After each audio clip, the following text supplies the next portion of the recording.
sur plusieurs fronts et un cessez-le-feu semble bien improbable pour l'instant.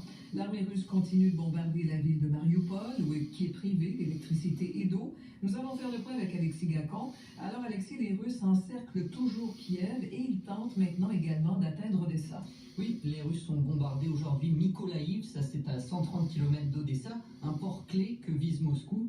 Ils poursuivent aussi leurs mesures d'encerclement autour de Kiev. Des roquettes russes sont tombées à 5 km de la capitale.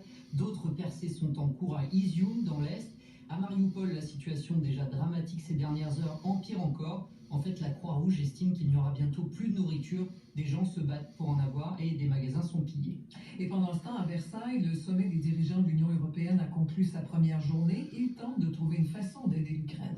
Oui, et toujours sur cette ligne délicate à maintenir pour l'Union, aider l'Ukraine mais sans impliquer directement militairement les États membres. Comment y parvenir alors? Eh bien, pour Ursula von der Leyen, la présidente de la Commission, par une Europe moins dépendante du gaz russe et une Europe aussi plus forte militairement, plus souveraine aussi pour le président français Emmanuel Macron. On l'écoute. L'Europe doit changer. Elle a changé sous le coup de la pandémie. Elle va changer encore plus vite et plus fort sous le coup de la guerre.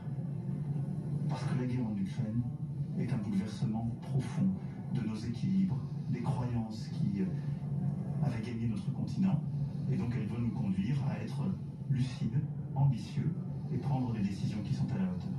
Et Johan, plus tôt aujourd'hui, il y a une rencontre entre les ministres des Affaires étrangères russes et ukrainiens. La Russie campe sur ses positions, pas de cessez-le-feu en vue, et l'Ukraine estime que les Russes attendent juste que le pays capitule. Merci beaucoup Alexis. Merci. De son côté, Justin Trudeau a conclu sa visite en Europe aujourd'hui à Varsovie, en Pologne, où il a notamment rencontré la vice-présidente américaine Kamala Harris pour discuter entre autres de sanctions contre la Russie et d'aide humanitaire à l'Ukraine. Le Premier ministre a également annoncé plus de 100 millions de dollars pour accélérer le traitement des demandes des réfugiés. Laurence Martin est à Varsovie. À la gare centrale de Varsovie, des enfants s'amusent comme ils peuvent, avec des hochets et des toupies, sous le regard épuisé de leurs parents.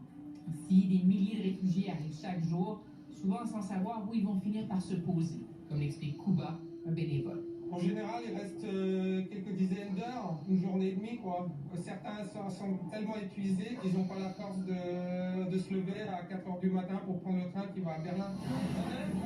Certains espèrent trouver un logement dans la région, d'autres attendent un train vers une autre ville d'Europe où ils ont des proches. We don't want to travel to another country.